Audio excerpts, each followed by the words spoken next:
¿Qué tal? ¿Cómo están? Bienvenidas, bienvenidos. Abrimos la semana con un tema que creemos, a nuestro juicio, debiera tener especial importancia, toda vez que hace solamente unas semanas atrás se produce un sismo de gran envergadura en la cuarta región del país. Nosotros tuvimos acceso a aquello, fuimos parte también, no de las víctimas, como sí lo fue en ese territorio, pero sentimos los embates, los efectos del movimiento telúrico que dejó varios fallecidos y, por cierto, una cantidad importante en relación al daño físico, patrimonial, sobre todo de las propiedades, negocios, etcétera.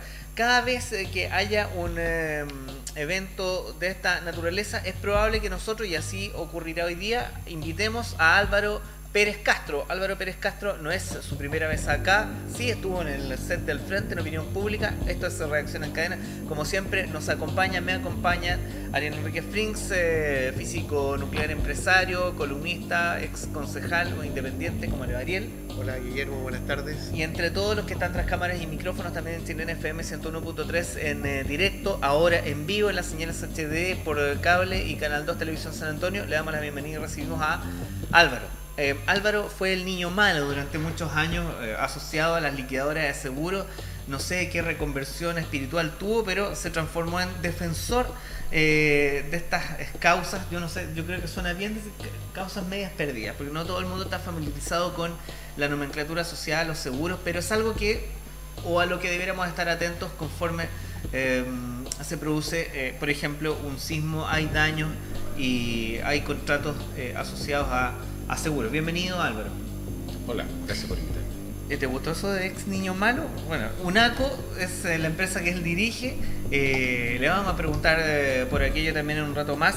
Para tratar de entender mejor esta entrevista, hemos separado por algunos capítulos varios de los puntos que quisiéramos entender. ¿Por qué? Es redundante la pregunta, pero ¿por qué reapareces cada vez que hay un terremoto? ¿O por qué suena bien que tú estés en espacios de esta naturaleza? Contándole a la gente cuál es la justificación. Porque la hay, pero la tienes que decir tú. Bueno, lo que pasa es que las compañías de seguros, cuando se ven enfrentadas a un siniestro se le denomina al evento catastrófico, como por ejemplo lo que ocurrió ahora el 16 de septiembre, el terremoto, ¿no? Y el anterior, que tiene que ver con el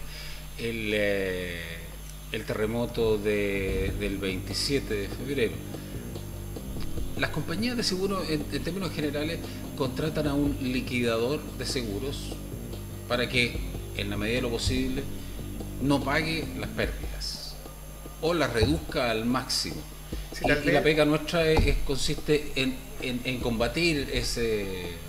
Tal vez, si me permite, Álvaro, para hacer más didáctico el programa, y como decía Guillermo fuera de cámara, no todo el mundo domina la nomenclatura de los seguros, podríamos hacer una pequeña carta Gantt de qué ocurre cuando hay un siniestro, ¿no es cierto? Una persona tiene asegurada su casa, se produce el terremoto, ella tiene que denunciar el siniestro a la compañía de seguro, posteriormente viene un liquidador de seguros, que es o un ajustador, y ese liquidador va a determinar qué indemnización va a recibir el propietario de ese inmueble. ¿Estoy en lo correcto? No. ¿Por? Ese es el primer error. El primer error es creer que la compañía aseguradora le asigna per se un liquidador a un caso. Te lo pongo de la siguiente manera. Sí, es que no quise entrar a la letra chica, domino el tema, sino sí, ver la cadena, digamos. Sí, lo que pasa es que en términos prácticos ocurre como tú lo indicas, pero esto está regulado por una ley que le otorga la facultad de escoger a ese personaje al asegurado, no a la compañía. No, correcto, no, sí, estoy de acuerdo, pero era para... Y ahí es donde viene parte de tu discurso, donde has denunciado que hay una colusión donde son los mismos amigos los que participan en este cuento. Claro, mira, la cosa funciona de la siguiente manera. La ley de seguros presupone que cuando ocurre un siniestro, las dos partes que están en pugna van a tirar agua para su propio molino. La compañía de seguro va a tratar de no pagar y el asegurado va a tratar de cobrar. Entonces la ley establece una formalidad para desarrollar una liquidación de siniestro. Es decir, no puede ser ni el asegurado, ni puede ser la compañía de seguro quien determine. La misma ley entonces define la figura del liquidador oficial de seguro.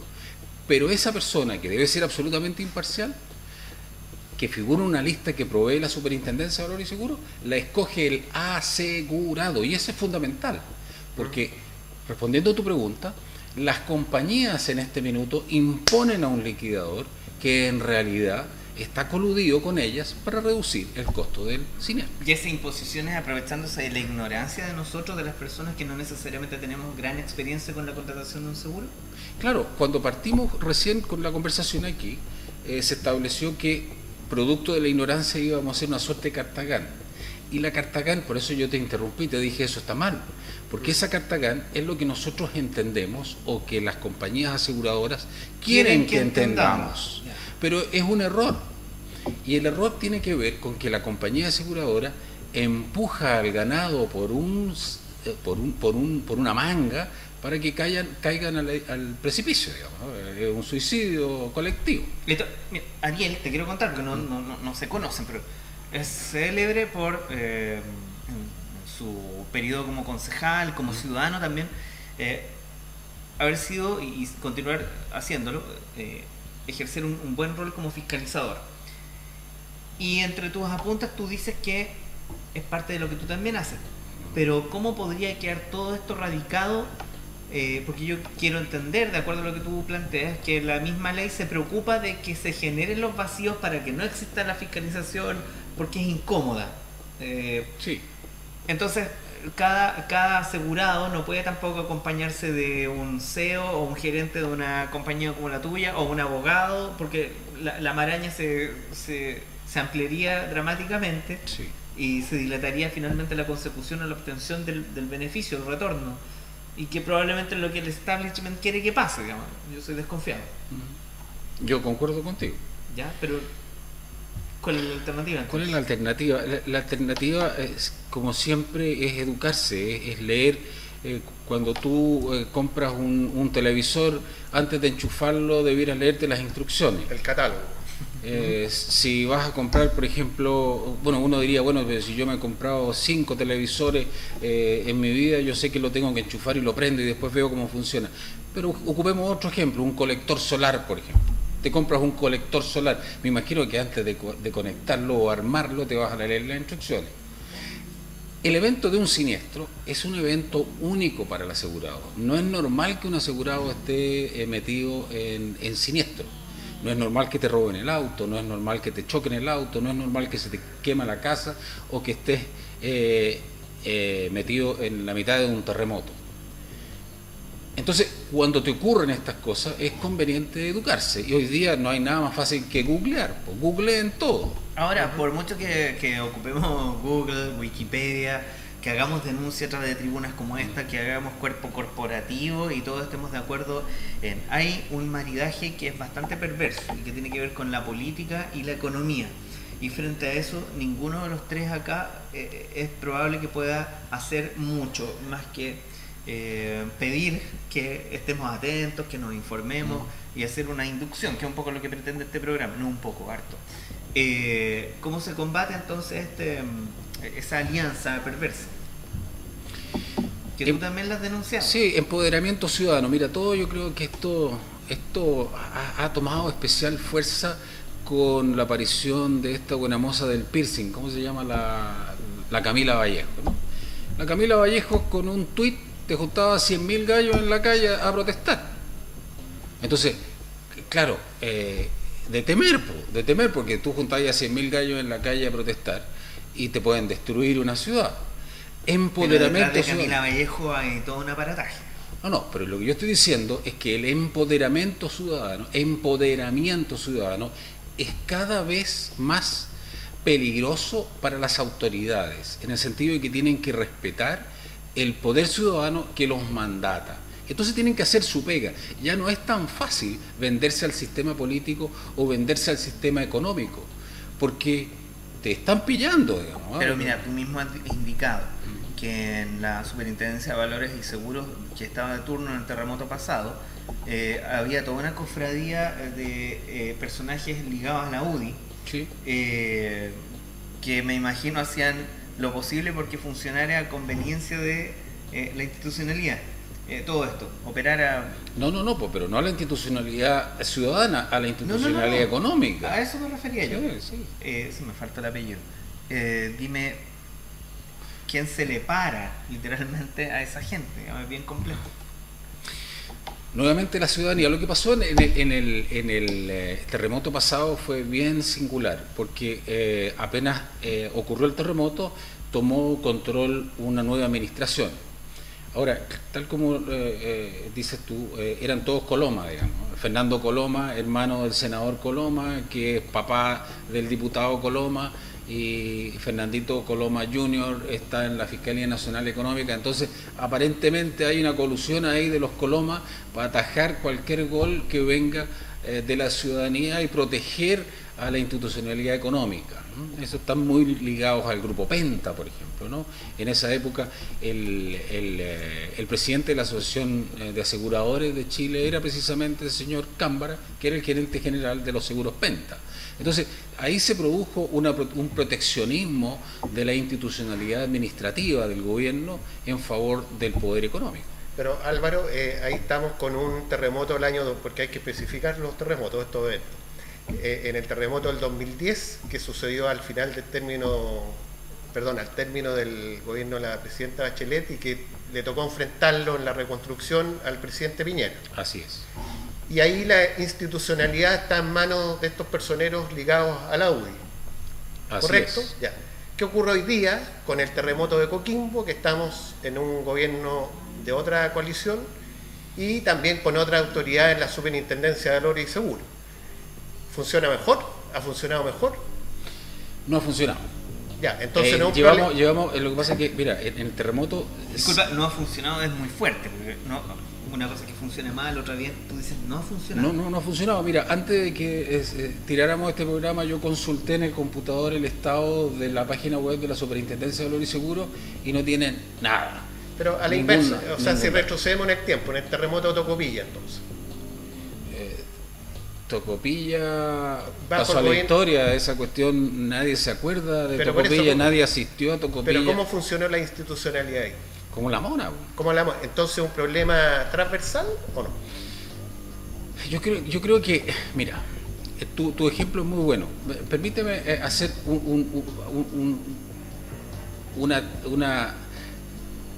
una línea de tiempo respecto a los costos que significan las cosas, ¿ok? Partamos con el terremoto del año 1985. Yo era cabro chico. En otro tipo de gobierno. En gobierno militar. Correcto. Y teníamos una crisis económica tremenda y el peso no valía nada. Entonces, mira lo que te voy a demostrar. El terremoto de 1985 costó para el país 85 millones de dólares. Y yo traje esta cajita para simular con este espacio físico 85 millones de dólares. ¿Ok? Esto costó el terremoto de 1985. Déjame ponerlo aquí. Ahí están los daños tanto públicos como privados. Públicos y privados, ¿cuántos son? 2-3 décadas atrás. ¿Sí? Tienes que hacer todo un juego económico, pero además tienes que considerar que el valor del dólar respecto del peso era monstruoso. Sí, correcto. ¿Te acuerdas que no valía nada el peso en esa época? Pero por eso uno de los factores es ese. Pero también la economía chilena en esa época no valía nada. Pero habría que hacer una pequeña corrección ahí, que la cultura de los seguros en el año 85 era mucho menor que ahora. Entonces las personas que estaban cubiertas con seguro deben haber sido mucho menos que ahora. El seguro es un producto suntuario. Nadie compra un seguro si no tiene plata de sobra para comprarlo. Lo primero que tienes que hacer es cubrir tus necesidades básicas. En esa época, con suerte, teníamos cómo comer. Así que las únicas empresas aseguradoras eran las empresas del Estado el 90%, se acordarán los televidentes, de toda la industrialización pertenecía a Corfo, por lo tanto todo estaba asegurado a través del Instituto de Seguros del Estado. Por eso, ¿está de acuerdo conmigo? Sí. Que la cantidad de autos asegurados era menor que ahora proporcionalmente. Sí, claro. Que la cantidad de casas era menor. Por supuesto. Entonces muchos daños de esa época no fueron cubiertos por seguro porque no tenían seguro. Sí, y no había plata Correcto. para asegurar, la gente no tenía Pero seguro. ahí entra un factor de corrección a la cajita ahí. De acuerdo, pero fíjate, el tamaño de la cajita son 85 millones de dólares. Ahora te voy a explicar cuánto costó el siniestro del año 2010.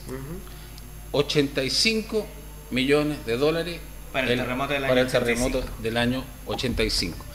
El terremoto del año 2010 costó, hay una suerte de disociación con cifra aquí, la Superintendencia de Valores y Seguros dice que costó 4.000 millones de dólares, la Asociación de Aseguradores dice que costó 8.000.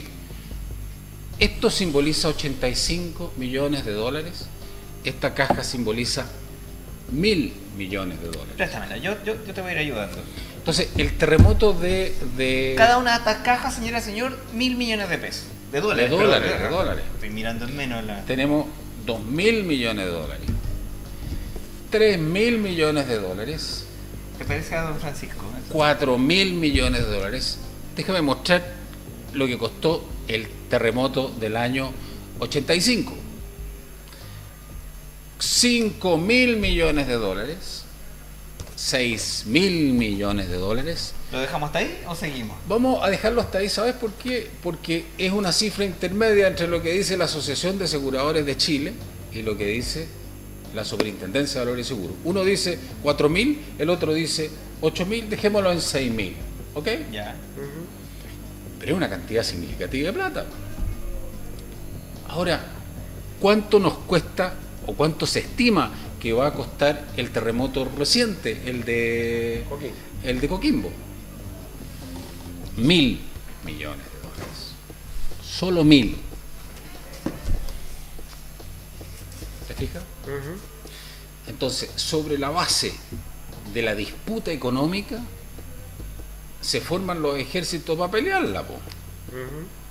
Entonces, entenderás tú que la pelea era mucho menos agresiva por 85 millones de dólares, mucho más agresiva cuando estamos hablando de 85.000.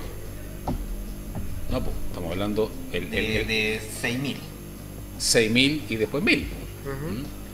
Pero eso no se ha intentado, la autoridad no ha tratado por lo menos de mitigar o de arreglar al crear en el año 2013 la Defensoría Pública al Asegurado. Error nuevamente. Al modificar la ley 20.663 que creó la Defensoría del Asegurado. No, estás equivocado. La Defensoría del Asegurado es un proyecto del fisco de hace muchos años que lo ha entorpecido permanentemente la Asociación de Aseguradores de Chile. Ahora, UNACO... ¿Cómo lo entorpecido? Entorpeciéndolo, bloqueando la ley. Todos los artículos que tienen que ver con la Defensoría, y te voy a explicar qué es la Defensoría en un segundo, están bloqueados. La 20.667, que es la que tú te refieres, del año 2013, lo que hace en el fondo es proteger al asegurado traspasándole a las compañías aseguradoras la responsabilidad de los errores y omisiones en las pólizas, que antes le servían a los liquidadores de seguros de las compañías de seguros para negar los siniestros. Esa, en términos generales, esa nueva legislación permite echarle la culpa de los errores y omisiones de las pólizas directamente a quien hace el contrato, porque siendo un contrato de adhesión, donde lo hace la compañía, no se le puede cargar los errores o omisiones al momento del siniestro al asegurado, que era lo que se estaba haciendo hasta ese minuto. Pero fue un paso en la dirección correcta, entonces. Sí, sin lugar a dudas, fue un paso en la dirección correcta. Pero fíjate lo que ocurre con eso que tú mencionas de la Defensoría del Asegurado. UNACO, que es la empresa a la cual yo represento, UNACO Chile, existe en Chile desde el año 1990. O sea, llevamos 25 años peleando con el sistema para lograr beneficiar a nuestros clientes, que son los asegurados víctimas del sistema que no le quieren pagar. El año 2005, la Asociación de Aseguradores, porque en esa época estaba de moda esto de la autorregulación, que no sé, nunca funcionó esa cuestión, ¿no? Las comisiones éticas y los comités de autorregulación. Entonces la Asociación de Aseguradores, viendo que la Defensoría del Asegurado estaba tomando fuerza a través del el funcionamiento de UNACO, creó para sí misma una Defensoría del Asegurado. Es decir, el conjunto de compañías de seguros ofrecen a las víctimas del sistema asegurador una defensoría que no sirve. Son eso, ellos mismos. Es un conflicto de interés, ¿cierto? Otra palabra que ocupamos mucho acá. No, yo diría que no, pero él es el experto. Tú dices que la Asociación de Aseguradores de Chile que eso suena como tiene alguna facultad para resolver en contra de sus propios asociados respecto a siniestros que no quieren pagar. Yo creo que se pisan la huasca, po. Es como apretarse los dedos en la puerta, po. Sí, pero a ver, no todos los problemas hay que judicializarlos, ni tampoco uno puede... Es que yo no estoy hablando de judicializar nada, estoy diciendo que el grupo de compañías de seguro que se dedica a no pagar los siniestros crea la figura de un defensor del asegurado para atender al asegurado violentado por ellos mismos. Ya. Quien le paga el sueldo a ese cristiano es la Asociación de Aseguradores de Chile. Voy a sacar 1.000 millones. Sí, sácalo. Los necesito. Okay. Pero eso ha logrado ha funcionado bien o mal. Como la mona, porque mira, en las cifras que ha publicado la Asociación de Aseguradores de Chile, con gran ínfula, ¿no?, es de un éxito del 15%. ¿Ya? Es decir, del total de casos que llegan a la Defensoría del Asegurado, que tiene una serie de restricciones que te voy a explicar en un segundo más, ellos logran el beneficio al asegurado solamente en un 15%. Ninguna empresa sobrevive defendiendo a clientes con un porcentaje de éxito del 15%. ¿Y por qué no tienen más éxito? Porque el interés del defensor del asegurado, de la Asociación de Aseguradores de Chile, no tiene como objetivo lograr éxito en contra de sus asociados. Lo que tiene por objetivo es aparentar que tienen una defensoría, pero en el fondo dilatar para que se canse el pobre gallo. Ya, y si usted fuera de cámara nos explicaba que usted ejerció como liquidador de seguros. Así es. Y ahora está en la vereda del frente. En esta defensoría privada Así es. Que es un negocio que tiene... Es un negocio. Es un negocio legítimo, sí. Con afán de lucro, con fines de lucro. Mucho afán de lucro. Sí. Correcto. Entonces, ¿cuál es la percepción, o existe alguna estadística? ¿Cuál es el grado de frustración del asegurado y en qué rubro? Porque a lo mejor el caso de los terremotos es un caso extremo porque es devastador, afecta a mucha gente, colapsan todos los... es lo mismo en el tema de transporte de carga, de seguro obligatorio, de incendio. ¿El grado de frustración es total? O sea, nosotros atendemos clientes de siniestros de automóviles, ¿ya?, de seguros obligatorios, de incendio de casa habitación, siniestros industriales, de robo, y siempre existe la misma fórmula de actuar de las compañías aseguradoras. Es decir, le asignan a la compañía forzosamente un liquidador que es parte de la amistocracia dentro del sistema asegurador de esa compañía, y ese liquidador se esfuerza por evitar pagar a como de lugar. Y en el evento de que haya que pagar lo menos posible. Entonces, puedo concluir de sus palabras que del 100% de los asegurados que tienen siniestro, que sufren algún siniestro, nadie queda conforme. Yo te desafío a que preguntes a tus amigos qué piensan del mercado asegurador. De hecho, es una pregunta que tiro al aire. Cuando uno le pregunta a alguien respecto de la imagen pública de las compañías aseguradoras, todos dicen que son unos sinvergüenza. No es de las mejores. La ISAPRE son compañías aseguradoras, la AFP son compañías aseguradoras, las compañías aseguradoras de vida son compañías aseguradoras, las de generales que actúan en el caso de los terremotos. Y todo el mundo tiene la impresión de que las compañías aseguradoras son una institucionalidad que es muy muy buena para cobrar. De hecho, tienen un equipo de cobranza fabuloso y bueno. Te mandan una promotora buena moza y con minifalda a cobrarte a la oficina. Y al momento de los que hubo, cuando tienen que pagarte, te mandan a la última oficina en un sótano toda húmeda y fea y hacer una cola para cobrar. Pues. O sea, se pierde el equilibrio, se pierde el sentido del servicio. Pero no encuentra que es muy extrema su afirmación, partiendo de algo esencial, que hay un refrán que dice que no hay reglas sin excepción. No, pero yo te estoy haciendo una metáfora, pues esto es una hipérbole de una idea, pues no es que ¿Hay algo bueno en el sistema de las aseguradoras y de las compañías chilenas? Mira, lo que ocurre es que la institucionalidad en Chile es débil y es pobre y tiene estas variaciones monstruosas en función del cambio de administración. Cuando yo te indicaba que la familia Coloma había tomado control de la Superintendencia de Valores y Seguros y a través de ello el poder económico pudo hacer de la suya, no solamente en el mercado asegurador, sino que en el bancario, cosa que está saliendo a la luz pública con casos tan dramáticos como el Penta y Sokimich. Hoy en día la institucionalidad aprendió a golpe de porrazo de eso. Entonces yo entiendo que Carlos Pavés, que es el nuevo superintendente de Valores y Seguros, nombrado por la presidenta Bachelet, tomó nota de esas irregularidades y está tratando de resolverlas. O sea, va a haber una prueba de fuego ahora. Yo creo que va a haber una prueba de fuego en favor de la ciudadanía. Álvaro, el tratar de resolver, porque también es una prédica a la que nos hemos tenido que mal acostumbrar. Y resulta que en el tratar, en tratar de aplicar el verbo tratar, llegamos a una próxima elección o a la víspera de una elección y se acabó toda la agenda. Y la peor mejor de todas las salidas es decir, mira, es que en un gobierno de 4 años no se alcanzan a hacer los cambios que uno querría. Yo comparto en parte tu predicamento y te voy a explicar por qué. Porque fíjate que hay una lucha de poderes brutal en Chile. La clase trabajadora, por decir algo, y la clase explotadora.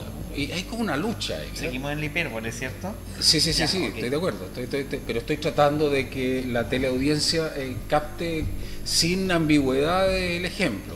Entonces, cuando los capitalistas... Reconociendo, perdón, que no todos los empleadores son explotadores.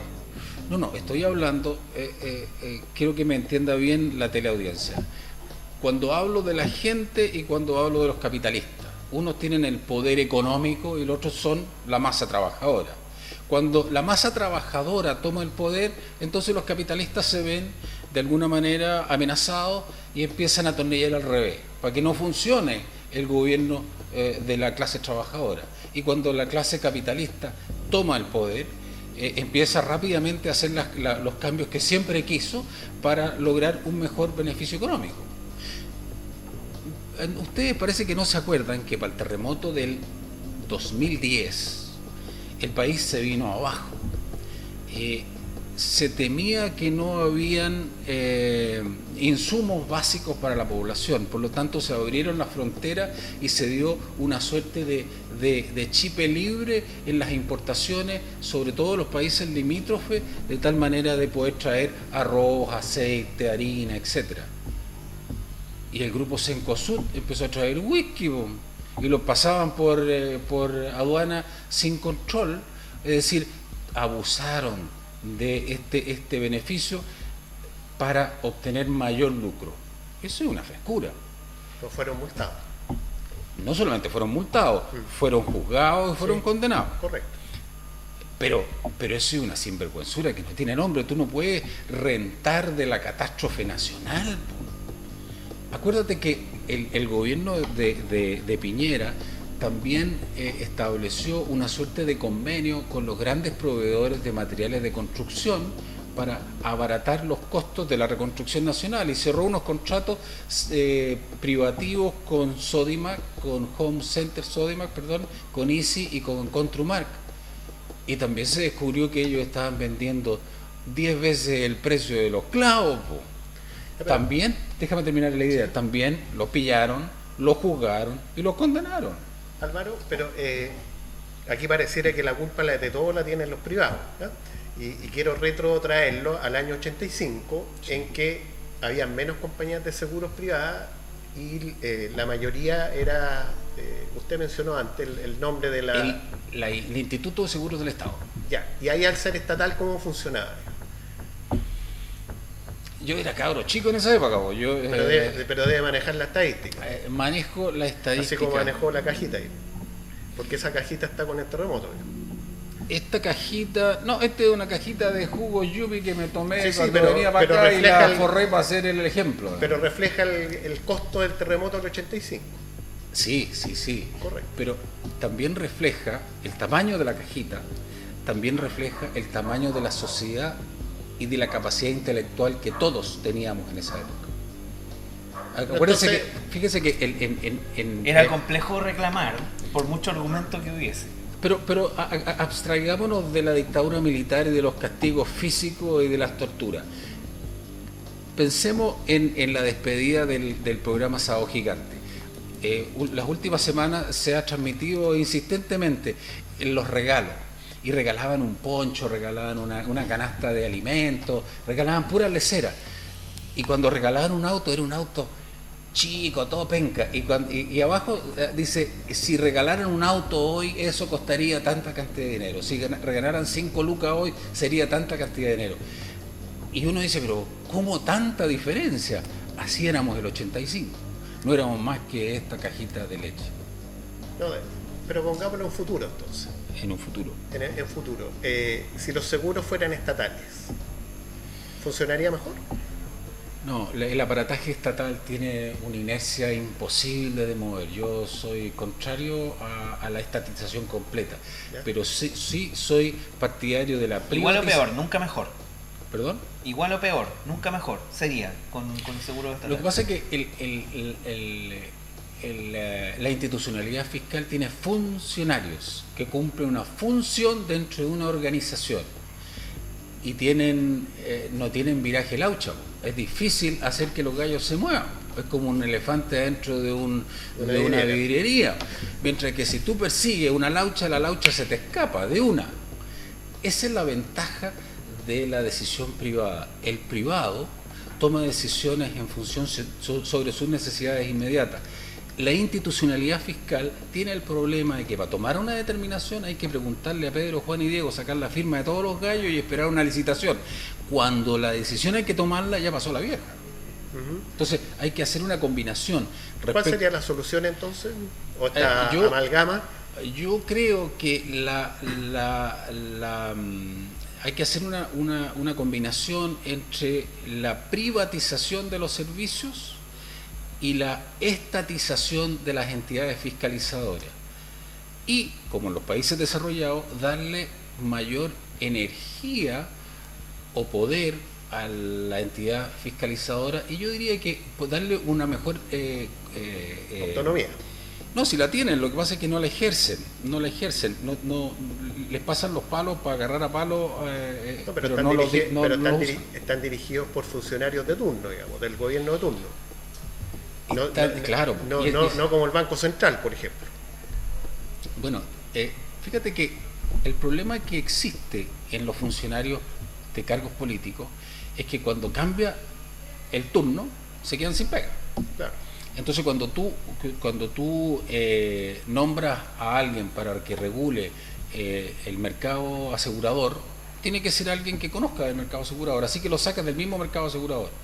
Si el gallo se pone muy pesado durante el periodo que le toca, cuando se da la vuelta de mano, se queda sin pega. Entonces no ejerce su labor controladora. La decisión cívica que debiera tomarse en un tiempo más, a propósito de la elección presidencial, que no en un par de años, debiera marcar rumbo respecto a varias materias que resultan hoy y resultarán importantes siempre. Contenía la idea de que este país uno desea que sea mejor. Y hay 3 liderazgos que probablemente van a estar en la papeleta. A mí en lo particular, yo sé que todos tenemos ciertas inquietudes políticas, pero me fascina, me atrae mucho el jugar y el construir escenarios de esa índole. Esos tres líderes son, sin importar el orden, Lago Escobar, Piñera Echenique y Enrique Minami. Te invito a que hagamos la siguiente aventura. A tu juicio, de acuerdo a tu experiencia y lo que tú manejas sobre este tema, ¿quién podría controlar mejor que esto funcionase de manera más óptima, como no está sucediendo hasta ahora? Más allá del que el nuevo superintendente esté De acuerdo, tratando. mira, descartemos, vamos por descarte. El siguiente gobierno de Piñera no va a funcionar porque ya está probado que el poder económico de una manera u otra sacó provecho de la relación que tenía con el poder político. Descartado. Pero de los dos lados. Vino ¿Perdón? en el duopolio político, no solo de izquierda y derecha sacaron provecho. Sí, de acuerdo. Ya. SQM yéndole a pedir dinero al yerno Pinochet. Eso es una vergüenza. Pero bueno, es eso, una o sea, vergüenza nacional. Es y que, yo creo que- porque tú mencionas a Piñera, entonces yo... No, yo estoy, tú me preguntaste por tres, Ya, yo vaya, estoy no, haciendo por descarte. Ok, ya. O para ponértelo de otra manera, el menos malo. Lago Escobar, ¿tú te refieres al expresidente Lago? ¿Sí? El expresidente Lagos, creo yo, fue un presidente bastante más eficiente, mirá lo que estoy diciendo, más eficiente y eficaz que lo que fue Piñera. Pero ya pasó su minuto, hizo lo que tenía que hacer en su minuto, cometió los errores que cometió. Ningún gobierno es perfecto. Se le rompió el jarrón. Se le rompió el jarrón al hombre. Y la tercera, me preguntabas por Meo. ¿Sabes que a mí me gusta Meo? Y te voy a explicar por qué. Porque Meo tiene un patrón psicológico muy singular. Él desde cabro chico ha querido ser presidente de Chile. El tipo fue educado por la beca presidente de la República, Augusto Pinochet. Fue becado igual que, que el ministro, ¿cómo se llama? El que también fue... el que fue de la ministra Bachelet. Guitar. No. No me acuerdo, pero no importa. Pero hay varios becados, Lago Weber también. Claro, bueno, pero Meo se fue a Europa y estudió en Europa y han hecho reportajes conversando con los amigos de Meo en Francia, y todos decían que estaba loco porque lo único que quería era llegar a su país, ordenarlo y hacer algo mejor por la patria. El tipo tiene encriptado en el cerebro ese chip. Yo creo que a él habría que dejarlo probar. Y además es joven. Sí, bueno, a veces no siempre las obsesiones son buenas, pero yo creo que es no tenemos manera de asegurar acá. No, por eso yo hablaba de una aventura. Ninguna Sí, compañía... pero yo hice el ejercicio en función de lo que me preguntaron, Sí, por no, descarte. correcto, ¿no? sí, no, correcto. ¿Qué opinas, Álvaro, de que las compañías de seguro no cubran ciertos riesgos? Porque las compañías, bajo su filosofía, y que es entendible, porque también buscan un negocio, ellos aseguran cuando existe la probabilidad de que ocurra un siniestro, pero no cuando existe la certeza de que ocurra el siniestro. Entonces hay muchos ítems en los cuales no el ciudadano o el empresario o el dueño de casa o la dueña de casa no recibe cobertura. Por ejemplo, los camiones que hay en Argentina, por el robo que hay en Argentina de camiones. Ahora está muy complicado con el robo de camiones aquí en la zona central. Los locales que manejan efectivo, también cuesta un mundo conseguir, dado el aumento de la delincuencia y de las tasas de siniestralidad. Control. Yo pienso que está bien. El mercado asegurador es un negocio y tiene que procurar rentabilidad. Uh-huh. Sin embargo, el negocio de los seguros no puede consistir en capturar a la mayor cantidad de gente posible que esté dispuesta a pagar todos los meses sin chistar y no hacer uso de su seguro. El negocio asegurador está en los grandes números. Yo aseguro una gran cantidad de personas y tengo que tener algún grado de certeza de que un porcentaje de esa gente se va a siniestrar. Uh-huh. Es decir, no toda la plata que yo capture es para mí. es una suerte de pozo común para aliviar a la gente. Y lo que sobre para mí. A ver, voy a dar el peor ejemplo de la historia, pero siguiendo tu analogía, lo que tú planteas, el peor de todos los modelos, en esa misma lógica, es el sistema de AFP, donde se supone que debiera haber un chorreo mucho más generoso, mucho más ético, y sin embargo no se produce. No, la AFP es un sistema distinto, la AFP individual. es un capital personal, yo guardo mi plata. Yo creo que más se asemeja al sistema antiguo de reparto solidario, donde toda la sociedad tiraba plata a una caja y en función de que esa sociedad se iba jubilando, de esa caja se repartía. ¿Dónde falló ese sistema? En el control fiscal, porque no solamente se sacaba plata para pagarle a los jubilados, sino que se metía la mano cada vez que el gobierno o los partidos políticos necesitaban plata, y eso desfinanció el sistema. Pero si hubiese un sistema que estuviese más empoderado, y fíjate que volvemos al concepto básico e inicial, primitivo que partió aquí, el empoderamiento ciudadano. No se puede aceptar que haya corruptela en la administración pública, en los políticos, en la institucionalidad, en los mandatados. La primera mandataria no es primera mandataria porque manda, es primera mandataria porque nosotros la mandatamos, le dimos un mandato, el poder de gobernar. Pero usted entonces estaría de acuerdo que se obligara a las compañías de seguro a siempre ofrecer, brindar cobertura en todos los tópicos. Claro,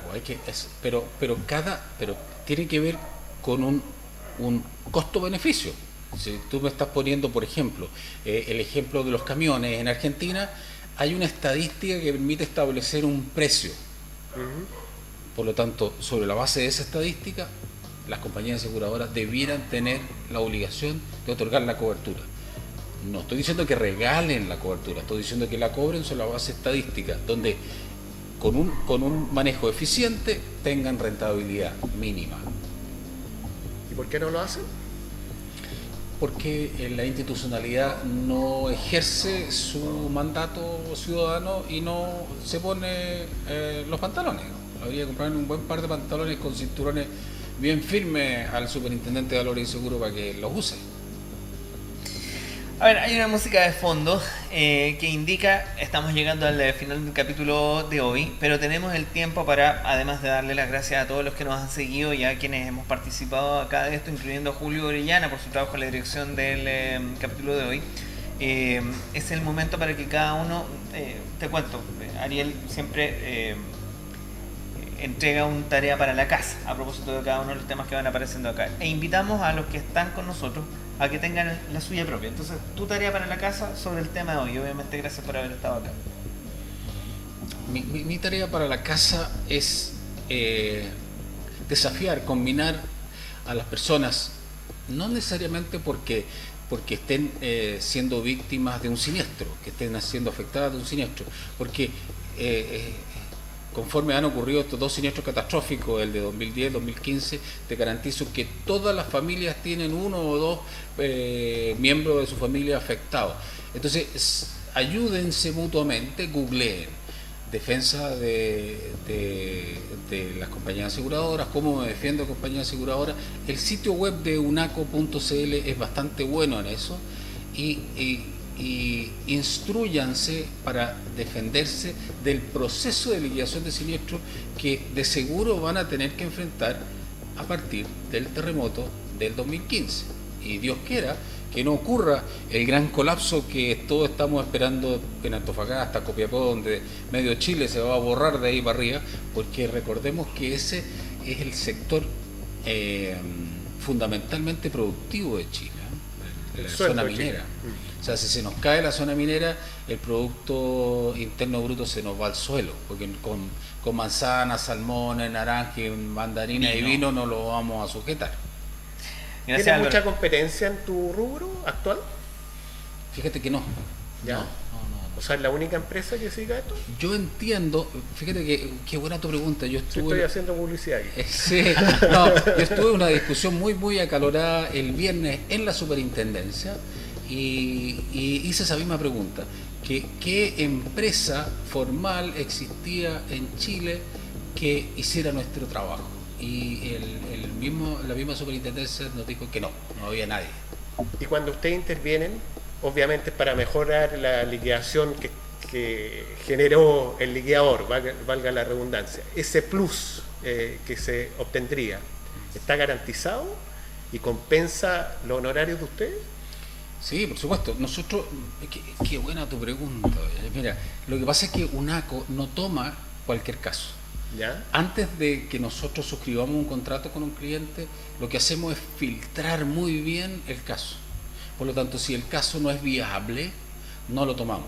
O si el caso está bien resuelto, entonces. ¿Perdón? O a lo mejor no toman el caso porque ese siniestro fue bien liquidado. No, nosotros no recibimos nunca casos que hayan sido bien liquidados. Pero Estamos hablando de viabilidad y comparado con rentabilidad. Cuando nosotros vemos que el sable va a salir más cara que la funda o la funda que el sable, se lo decimos al cliente. Mire, este caso puede que sea viable, pero no es rentable, no vale la pena que usted le meta plata a esto porque va a perder. Ahora, si el caso es viable, es decir, lo vamos a ganar y es rentable, es decir, si invertimos tiempo y dinero en este caso, vamos a obtener un beneficio económico, nosotros se lo decimos al cliente. ¿Álvaro? ¿El resultado garantizado? Sí, claro. Te constará que obviamente no fue la primera que tuviste, ni esta será la última. Estamos con un tema de tiempo y usted nos está viendo el tarea para la casa. Lo dejamos así. Entonces, queda una pregunta. Sí, correcto. Dispárela.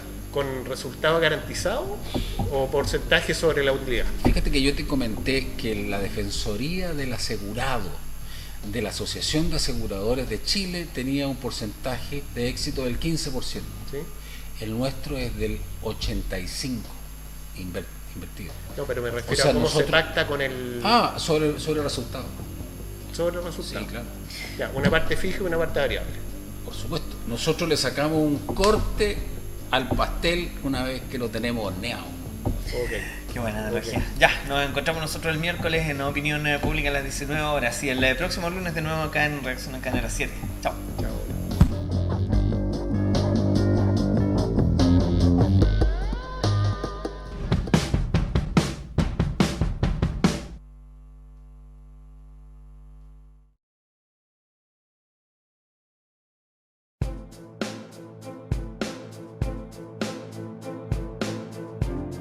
Ahora Canal 2 es Televisión San Antonio HD.